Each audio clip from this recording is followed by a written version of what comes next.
ဟယ်လိုဟယ်လိုရာဒီဦးသူကြောင့်ရေလေးတစ်ချက်တကူလိုက်ပါဦးမယ်ဒီနေ့အရန်ပူတယ်လေနော်အကြောင်းရေလေးတစ်စိမ်ပဲလိုက်ခဲ့ပါဦးအမခဲကောက်နေတဲ့ကလေးလေးတွေ့လို့လေအမေးကြည့်တာအဲ့ဘယ်လောက်ရလဲဆိုတော့20တဲ့အမရေလေးရှိုးကြည့်လိုက်အရန်ကြည်တာဒီချိန်လေမိုးကြတော့အဲ့လောက်မကြည်တော့ဒါမိုးမကြောက်ခင်ဖြစ်လို့ရေတွေကအရန်ကြည်နေတာအမလေးချစ်စရာကောင်းတော့ဝူလေးတစ်ကောင်တွေ့ခဲ့တယ်သိလားဒီမှာကလေးလေးတွေများတာပေါ့နော်ဒါတနင်္ဂနွေနေ့ဆိုတော့ပိတ်ရက်လည်းဖြစ်တဲ့ခါကျတော့လူလည်းတော်တော်များပါတယ်ဒီနေ့ကနော်ဒီတစ်ခေါက်တော့ရေမကူးဖြစ်ဘူးရေပဲစိမ်ဖြစ်တယ်ဝတ်စားပုံမပါလာတာလည်းပါတယ်ရေလည်းကူးရတာစိတ်မပါတာလည်းပါတာပေါ့နော်ဒီတစ်ခေါက်တော့ရေစိမ်ချင်တယ်ဆိုတော့ရေပဲစိမ်နဲ့ကလေးတွေရေကူးတာစောက်ကြည့်တာပေါ့နော်ဒါကတချို့ကတော့ကားရေစေးကြတယ်ဆိုင်ကရေစေးကြတာပေါ့နော်မိုးကလည်းမှောင်လာရဲ့အချိန်လေးမိုးမှောင်တော့ဟဲ့ကလေးတွေလာကြ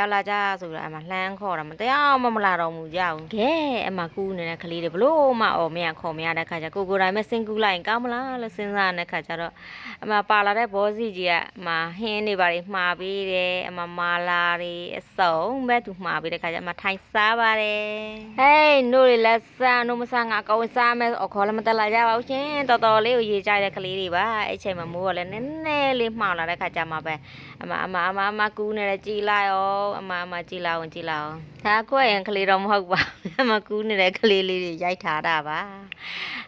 အမဟိုဘက်ချမ်းမတွေ့လားအမမိုးရင်းမဲ့တွေ့ရတဲ့အလှနော်အဲ့လိုမျိုးတိတ်နေတောင်နေလေတိတ်နေဖုံးနေအလှတွေအရန်လှတာ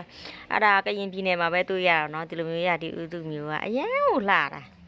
တဲ့နော်ဟိုဘက်ချမ်းမှာတော့တိတ်နေဖုံးပြီးဒီဘက်ချမ်းမှာမိုးမှောင်လာလို့အမကလေးတွေခေါ်ပြီးပြန်มาတော့မယ်ဆိုပြီးတော့အမမတက်လာတော့ဘူးအမတွေ့လားအမမလာကြဘူးမိုးမှောင်လာပြီးဘိုင်